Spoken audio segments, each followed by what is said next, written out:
Setelah AMD kemarin merilis Ryzen seri 7000-nya dengan TDP yang kebanyakan di atas 100 watt, banyak yang bilang kalau prosesor zaman sekarang itu TDP-nya ketinggian ya.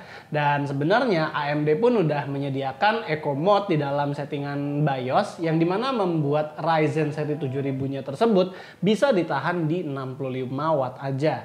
Tapi AMD juga ternyata meluncurkan lini prosesor yang ditahan di 65 watt tersebut secara default. Dan kali ini kita akan membahas Ryzen 5 7600 yang non-X series.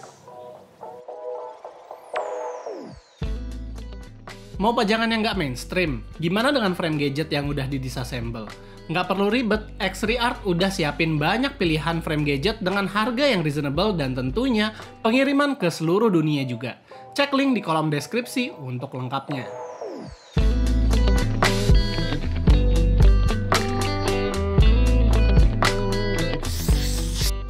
CPU Ryzen 7000 series yang menggunakan TDP 65 watt ini dinamakan lini non-X oleh AMD. Di list ini kelihatan kalau semua prosesor AMD Ryzen 7000 series yang kemarin launching itu ada yang versi non-X-nya kecuali 7950X.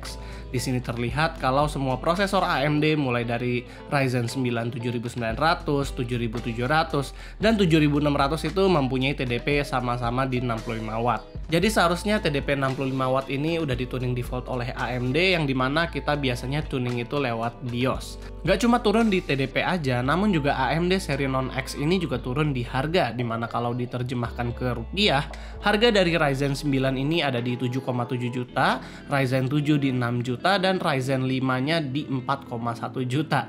Lucunya, walaupun lebih murah, semua SKU Ryzen 7000 series non-X ini diberi cooler Red Stealth yang dimana yang seri X malah tidak dikasih cooler apa-apa. Khusus untuk yang kita bahas kali ini, Ryzen 5 7600 non-X itu harganya kan di 4 jutaan.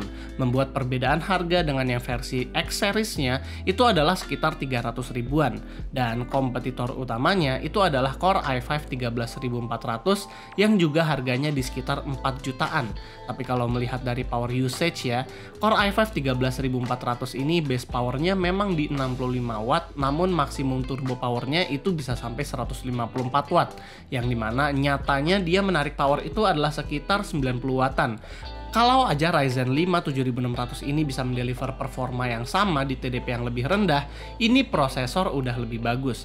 Dan kalau misalnya dia bisa mendeliver power yang lebih bagus di TDP yang sama, itu juga akan menambah selling point-nya. Tapi kita akan lihat aja di pengetesan.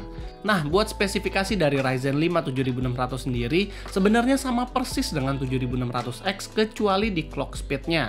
Dan kalau 7600X bisa di-push sampai 5,3 GHz dan punya base clock yang tinggi banget di 4,7 GHz, 7600 hanya bisa push sampai 5,1 GHz dan base clocknya itu hanya di 3,8 GHz. Testbed kami akan menggunakan X670E Pro RS dan RAM 32GB Clef DDR5. GPU-nya itu MSI RX 6600 XT dan pengujian ini akan ditaruh di casing Corsair iQ 4000X agar mendapat suhu yang lebih real life usage. Menurut Cinebench R15, performa Ryzen 5 7600 ini masih di bawah beberapa prosesor yang ada di kelasannya. Yang lucunya, skor Cinebench R15 ini masih di bawah Ryzen 7 5700X yang sekarang harganya udah 3,2 juta. Lucu ya, prosesor yang lebih murah dari tahun lalu malah bisa lebih kenceng di salah satu benchmark. Nggak lupa, prosesor ini juga nggak lebih kenceng dari Core i5 13400, walaupun single core dari 7600 polos ini hanya dikalahkan oleh 7600X. Di Cinebench R23 di sini kita lihat prosesornya ini masih bisa lebih menang dari si 5700X, tapi tetap nggak bisa ngalahin Ryzen 7 5800X dan Core i5 13400. Oh iya, nggak lupa Ryzen 7 5800X itu harganya sekarang udah 4,3 juta loh. Performa Firestrike-nya juga nggak terlalu gede-gede banget. Di skor physics-nya 7600 ini masih kalah dengan 13400 yang membuat harga 13400F di 3,6 juta jadi lebih menggoda ya, karena performanya sama dengan 13400 polos. Dan kalau melihat menurut graf ini sih, performa Ryzen 7 5800X juga jadi sangat menggoda mengingat harganya sekarang cuma beda 100.000 dari CPU ini. Itu kalau PBO-nya nggak nyala ya. Kalau PBO-nya dinyalakan di BIOS, di Cinebench R15 performanya bisa naik juga sedikit, walaupun tetap nggak bisa mengejar skor Ryzen 5 7600X-nya ataupun Core i5 13400. Nah, kalau buat gaming, prosesor ini sendiri udah cukup buat gaming 2K disandingkan dengan RX 6600 XT ataupun 6750 XT sekalian. CPU budget sekarang udah bagus-bagus kok buat gaming, bahkan Far Cry 6 aja bisa dimainin dengan 120 fps. Kayaknya sih waktu kita review R5 7600X dulu, itu Ryzen 7000 series belum dibuat kompatibel banget, sehingga sekarang barulah performa maksimalnya itu keluar. Kalau ditanya performa produktivitasnya, prosesor ini dibandingkan dengan Ryzen 7000 yang lain ya performa renderingnya beda-beda tipis di Adobe Premiere Pro. Bahkan kayaknya performanya juga belum bisa dibilang fix karena ini masih belum kompatibel. Namun di performa Blender baru kelihatan kalau gap performa antar prosesor di 7000 series itu pada cukup jauh. Buat suhu, Ryzen 5 7600 suhu maksimalnya saat full load itu bervariatif di sekitar 85-86 derajat Celcius dan mentoknya itu di 88 derajat. Sementara kalau PBO-nya dinyalakan, suhunya itu bisa menyentuh 90 derajat Celcius. Nggak terlalu jauh beda ya. Beralih ke pengujian daya, ternyata walaupun Ryzen 5 7600 ini punya TDP di 65 watt, tapi power draw-nya itu bisa mentok di 90 watt tanpa PBO. Kalau dinyalakan PBO-nya, maka dia akan mulai narik daya sampai 95 watt dan stabil di 93 watt. Ini menjadikan prosesor ini tidak mempunyai perbedaan penarikan daya dengan Core i5 13400 yang dimana 13400 itu punya performa yang lebih baik.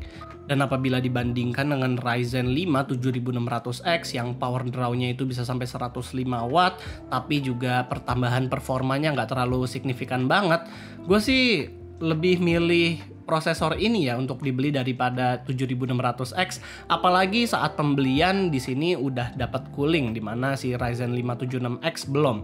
Kenapa gue bisa lebih rekomen ambil si 7600 polos? Karena market prosesor ini kan mayoritas orang-orang yang belinya di budget mepet. Jadi seenggaknya PC build-nya itu juga bisa lebih hemat di cooling dulu. Oke, jadi dengan harga di 4 jutaan, jujur CPU ini pas baru keluar aja udah banyak banget saingan ya. Dari kubu biru aja itu udah ada Core i5 13400 yang performanya lebih baik. Terus dari kubunya dia sendiri itu ada Ryzen 7 57X yang lebih murah. Terus belum lagi harganya dengan si 76X aja itu tipis banget. Dari kubunya dia sendiri juga ada 58X yang harganya udah turun ke 4,3. Dan dengan data performa, power draw yang kita lihat tadi, ya ini malah makin membuat Core i5 13400 masih menjadi raja di CPU middle budget harga 4 jutaan. Apalagi si 13400-nya itu punya versi F-nya dengan harga cuma 3,6 juta. Sementara di lain sisi, kalau kalian memang mau beli Ryzen tanpa ada melihat Intel sama sekali, gue sangat menyarankan untuk buat yang belum punya cooler, itu mendingan ambil prosesor ini aja, karena beda performanya kan nggak terlalu jauh tuh dengan 76X, terus juga kan dapat stok cooler, jadi stok cooler tersebut bisa dipakai buat menghemat PC build kalian. Sementara kalau memang udah punya cooler terus mau yang performanya mentok tanpa harus tuning-tuning, bisa ambil 76X ini aja karena beda performanya juga nggak terlalu jauh beda. Dan kalau misal, tapi kalau kalian misalnya mau upgrade dari misal Ryzen 3000 series atau 2000 series dan masih ada stok motherboard X570 atau B550 dan RAM DDR4, gue sih sebenarnya lebih menyarankan untuk stay di 5800X saja karena harganya juga nggak beda jauh sama 7600X ini, dengan bahkan performanya juga lebih kenceng si 58X kan. Dan kalau mau lebih, misalnya budgetnya lebih tipis lagi juga masih ada 5700X di 3,2 juta. 800.000 sisanya buat beli SSD atau RAM aja. Dan jadi kan kalian bisa stay di DDR4, motherboardnya juga nggak perlu ganti, nggak perlu beli-beli baru. Sementara kalau upgrade itu kan pasti bakal ganti mobo sama ganti RAM juga ke 7000 series ini. Jadi ya paling itu aja sih pendapat kita tentang prosesornya. Kalau kalian suka dengan video ini, jangan lupa untuk kasih kita like, share, dan subscribe. Dan di sini gua Rizky, always stay safe and stay healthy.